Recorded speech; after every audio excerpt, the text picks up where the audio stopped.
Ramakrishna Hari nacho कीर्तनाच्या रंगी भाग क्रमांक 53 आपण बघत आहात. आज आपल्या मानदेश भूषण सोबत आहेत ते डॉक्टर अशोक परभणीकर महाराज आहेत. परभणी जिल्ह्यातील हे महाराज आहेत आणि आपल्या सातारा जिल्ह्यातील मान तालुक्यातील पांढरवाडी येथील राजेश सूर्यवंशी यांच्या वडिलांच्या पुण्यस्मरण दिनानिमित्त आज डॉक्टर अशोक परभणीकर महाराजांची कीर्तन सेवा आहे. खरं तर योगायोग आहे. आज मानदेश भूषण परिवाराने आज त्यांच्याशी नाचो कीर्तनाच्या रंगी या भागासाठी आज खरं तर आज त्यांचा संवाद साधलेला आहे. हित करायचंय माऊली, पैसा कमवून हित नाही, पैसा कमवून हित नाही. पांडुरंगा चरणाजवळ जाणं हे खरं हित आहे माऊली. माऊली आजपर्यंत पैसा नावाच्या घटकाने काहीच काहीच काहीच प्राप्त झालेलं नाही. मोक्ष नाही, देव नाही, काही नाही. आणि पैसा पैसा फक्त कुठं चालतंय माऊली? इतक्या पुरता चालतंय, भारतापुरताच पैसा चालतंय. माझी ज्ञानेश्वरी अमेरिकेत जाते. माऊली रामकृष्ण हरी महाराज. रामकृष्ण हरी. पहिला प्रश्न आहे की तुमचं शिक्षण किती झालेलं आहे? कसा तो शैक्षणिक प्रवास आहे तुमचा थोडक्यात? माऊली माझं MA 7 विषयात झालेलं आहे. बर, कुठल्या कुठल्या विषयात? मराठी MA, हिंदी MA, इंग्रजी MA, अर्थशास्त्र MA, समाजशास्त्र MA, राज्यशास्त्र MA आणि पुन्हा दुसऱ्या विद्यापीठाची डॉक्टर मराठवाडा विद्यापीठ औरंगाबाद 1990च्या आसपास 1991ला मराठी MA माझं झालेलं आहे. असं 7 विषयात मराठी MA झाले आणि विद्यावाचस्पती डॉक्टर या अर्थाची पदी धारण आहे माझ्याकडं. बर महाराज, आता दुसरा प्रश्न असा आहे की खरंच तुम्ही 7 विषयात MA केलेला आहे, डॉक्टर पण पदवी घेतलेली आहे. मग तुमचा पुढं नोकरी व्यवसाय कसा त्या प्रवास झाला? माऊली माझं मूळ गाव बाभळगाव, तालुका पाथरी, जिल्हा परभणी आणि बाभळगावीच 1990ला नेताजी सुभाष विद्यालय या शिक्षण संस्थेची नेताजी सुभाष विद्यालयाची शाखा बाभळगाव या ठिकाणी सुरू झाली आणि त्या शाखेमध्ये सुरुवातीपासूनच मी सहशिक्षक म्हणून सेवेला रुजू होतो आणि 25 ऑगस्ट 2025 या नियत तिथीला वयोमान परत्वे सहशिक्षक म्हणून सेवानिवृत्त झालो. खरं तर आता प्रश्नच असा आहे की तुम्ही शिक्षक म्हणून रिटायर झालेला आहात. हो.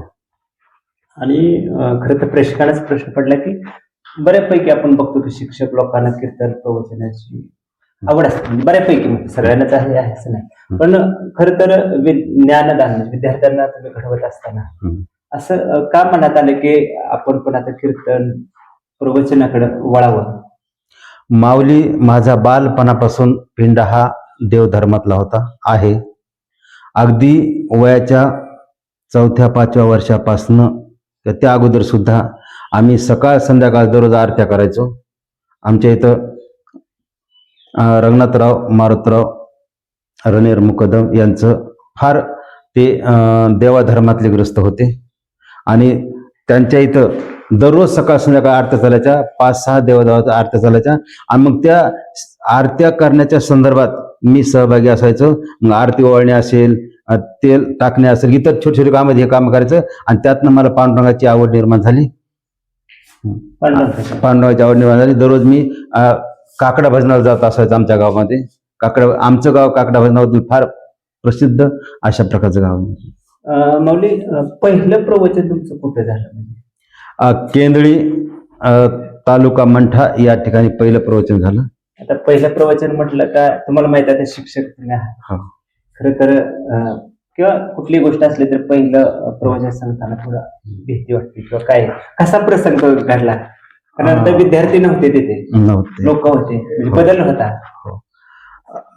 फक्त एवढंच आहे की अगोदर विद्यार्थ्याला शिकवायचं आपण आणि हे डोक्यात ठेवलं आता की आता हे आपण विद्यार्थी आहेत, आपल्यासमोर फक्त ब्रॉड विषय वेगळा आहे आणि माझा जे आवडता विषय विद्यार्थ्याला शिकवताना विशिष्ट मर्यादा होती, मला विशिष्ट चौकट होती.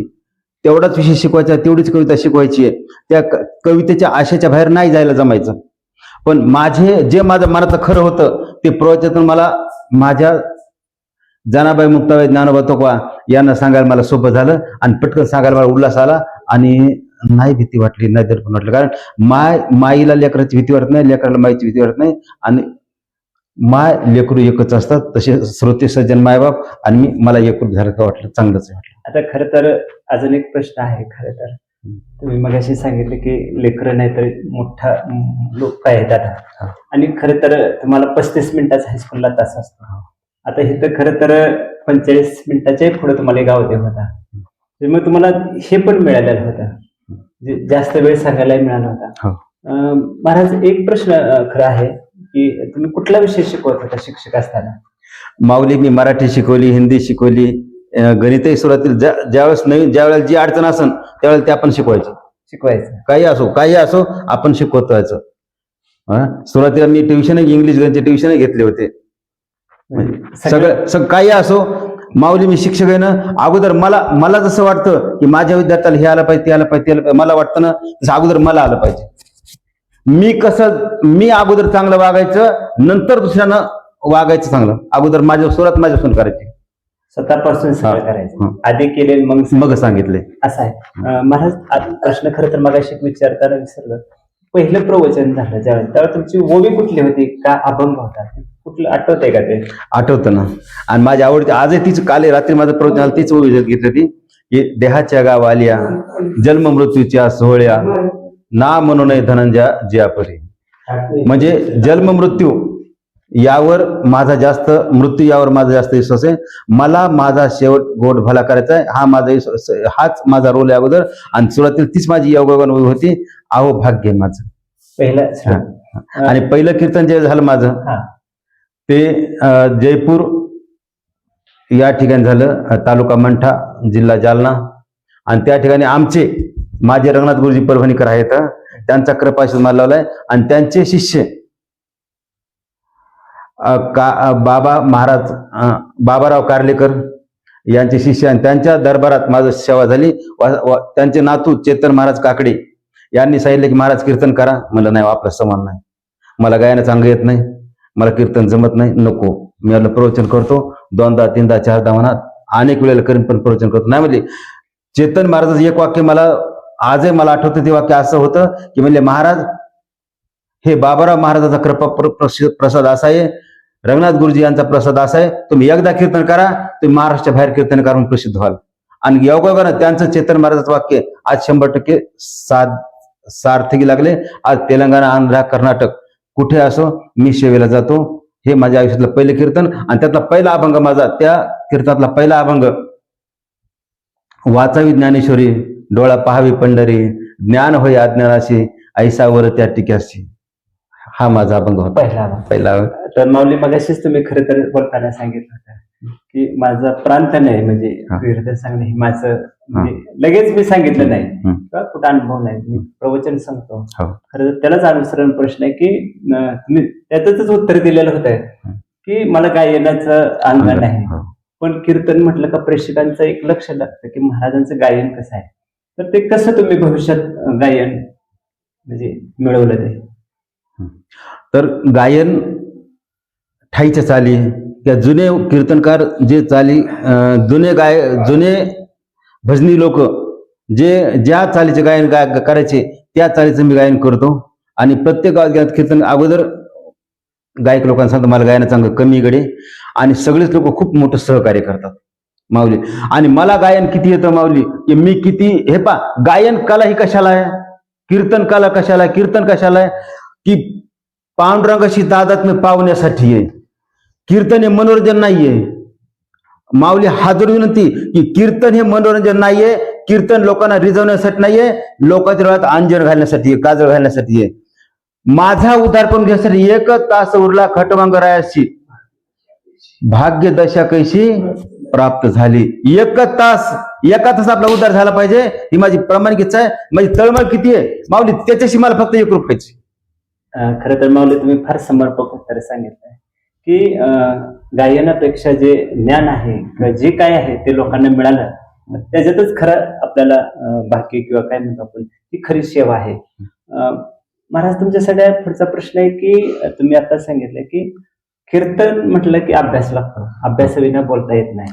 आणि खरं तर तुम्ही आतापर्यंत बरेच म्हणजे खरं तर मी बऱ्याच वेळा विचारतो शिक्षकांनाच, जे शिक्षण कीर्तनकार असतात, की तुम्हाला शिक्षकी काळातलं जे ज्ञान होतं विद्यार्थ्यांना घडताना ते इकडे उपयोग पडलं का, किंवा अभ्यास कसा करता आता तुम्ही?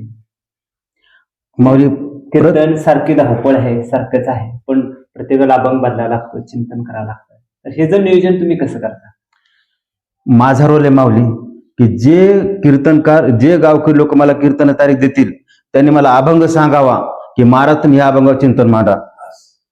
हे पा एकच अभंग गावा घ्यायचा हे माझ्या बुद्धीला 1% पटत नाही.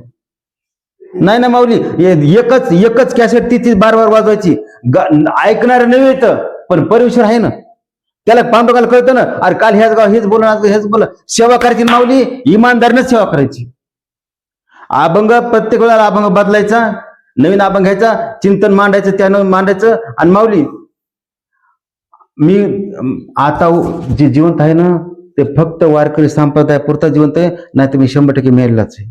मला कुठलीच भावना नाही, मला कुठलंच काही नाही, मला काहीच नाही, काहीच संबंध नाही. माझं फक्त एकच आहे, माझी ज्ञानोबा तुकोबा, माझी जनाबाई मुक्ताबाई यांच्यासाठी काय आहे शेवटी शिल्लक ठेवली. दुसरं मला काहीच लागत नाही, फक्त चिंतन मनन करायचं. प्रवासात मी चिंतन मनन करतो, कोणाला 1 नको 2 नको, रामकृष्ण रामकृष्ण व्हायचं. जे अभंग माझ्या डोक्यातला आहे, आता आज मी 2 अभंग घेतले होते, म्हणजे रात्रीचा एक होता आणि सकाळचा एक होता. रात्रीचं कॅन्सल झालाय, आपण मग आता सकाळचा अभंग क्लिअर केला मी.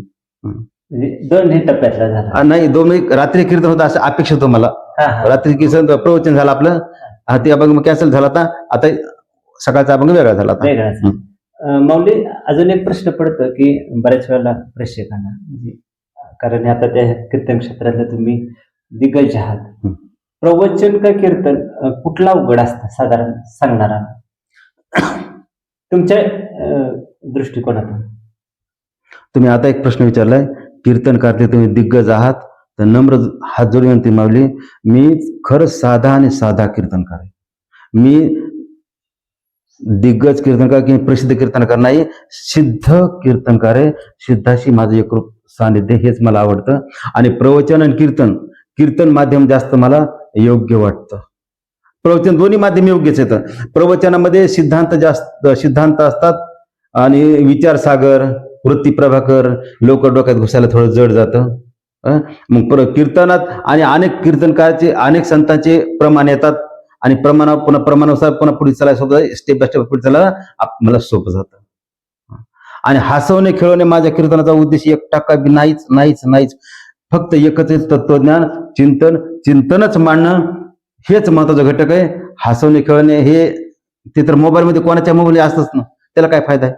त्याला कीर्तन करायची आवश्यकता नाही. त्याला कीर्तन नर्तन नाही माऊली, कीर्तन आहे आणि कीर्तनच राहिलं पाहिजे.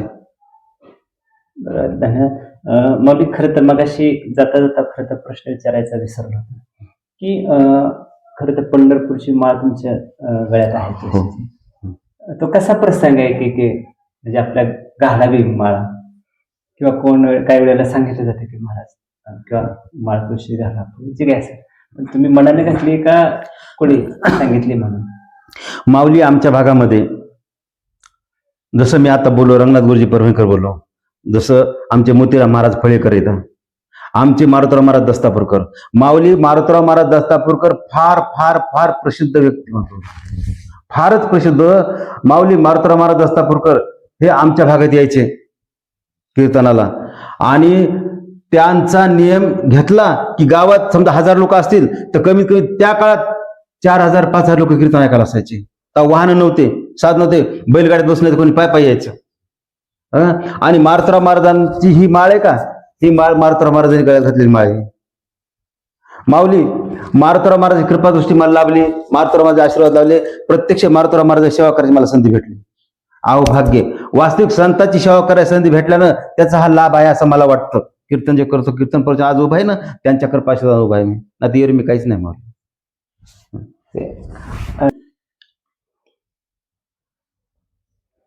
तुकोबरायचा पालखी सोहळा जो असतो, तो पालखी सोहळा माझा आहे. तुकोबरायचा मला सांगायला समाधान आणि आनंद वाटेल माऊली, की तुकोबरायच्या पालखी सोहळ्याचा जो मानाचा अश्व आहे, मानाचा अश्व, किंवा आपण बरं आपल्या बोली भाषेत घोडा म्हणूया, मानाचा अश्व आहे तो पांडुरंग कृपेनं, पांडुरंगाच्या कृपा आशीर्वादानं हा आमचा अश्व आहे. म्हणजे आम्हाला दर्शन आता परत घ्यायचं हो. असेल तर तिथं घ्या. आमचा अश्व आहे तो. आता आमच्या घरी असतो. आमचे जे आता मी मागाशी तुम्हाला बोललो की रंगनाथराव मारुतराव रणेर मुकदम त्यांचा मूळ अश्व आहे. त्यांचे आता त्यांचे मुलं बाळ हे अश्व परंपरा पुढे चालवतात. अश्व आता आमच्या घरी तिथं त्यांच्या घरी अश्व बांधलेला असतो. वर्षभर अश्व सांभाळतात आणि महिनाभर दिंडीला सोबत असते. माझा मुलगा आकाश महाराज परभणीकर हा अश्वाच्या सेवेला असतो. आता अश्व हा विनायक महाराज रणेर मुकदम बाबळगावकर यांच्या घरी असतो. आणि हे मला आनंद, हे समाधान वाटतं. आणि मग गेल्या वर्षी तुकोबाराच्या पालखीचा जो देवघरात पालखीच्या पादुका उचलायचा मान असतो, प्रस्थानाच्या वेळेला तो पादुका डोकं घेणे, प्रदक्षिणा करणे आणि रथात पादुका ठेवणे, हा मान माझे सख्खे सासरे प्रल्हाद महाराज दादासाहेब सोळंके, गंगा मसलेकर, सगळ्या वारीच्या लोकांना सगळ्या माहिती, वारकऱ्यांना माहिती आहे की तो मान गंगा मसलेकरांचा मान असतो. गंगा मसला बीड जिल्ह्यात आहे, माजलगाव तालुक्यामध्ये तिथला मान आहे. आणि ते माझे सख्खे सासरे यांना मान मिळाला. म्हणून मला आनंद वाटतो, वैभव वाटतं की तुकोबार माझे येतं. आम्ही दैवाचे दास पंढरी राहायचे. आणि पूर्ण रथावर माझे सासरे आणि गंगा मसलेकर परिवार असतात. आणि माऊली अजून एक वाक्य की तुकोबारायचे अभंग मला किती पाठ येतं हा घटक जास्त महत्वाचा नाही. मला गीती गायन येतं हा घटक महत्वाचा नाही. तर मी अभंग तुकोबारायचे, ज्ञानोबारायचे, माझे सावता महाराजाचे अभंग किती आचरणात आणतो, किती अभंग जगतो हा घटक महत्वाचा आहे.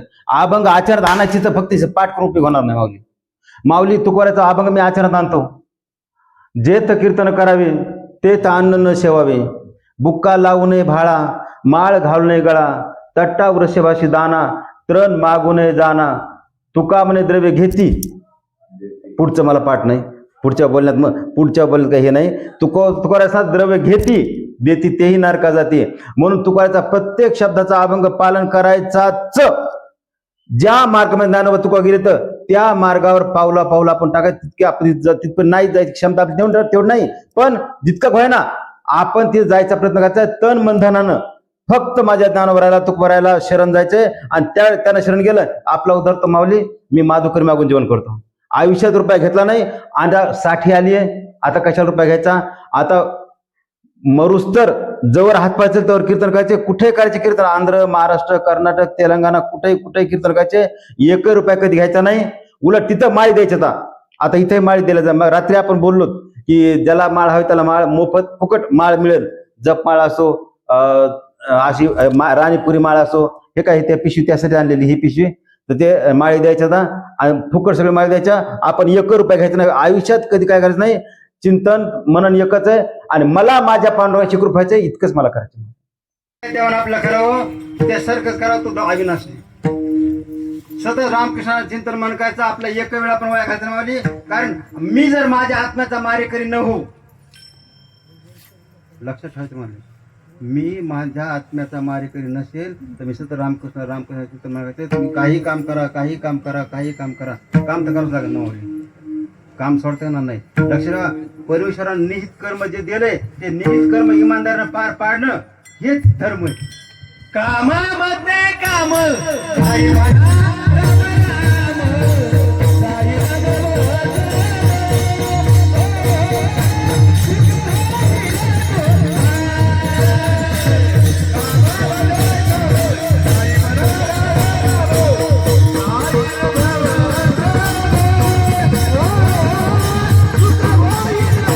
खरं तर माऊलींशी आपण विविध प्रश्नावर संवाद साधलेला आहे.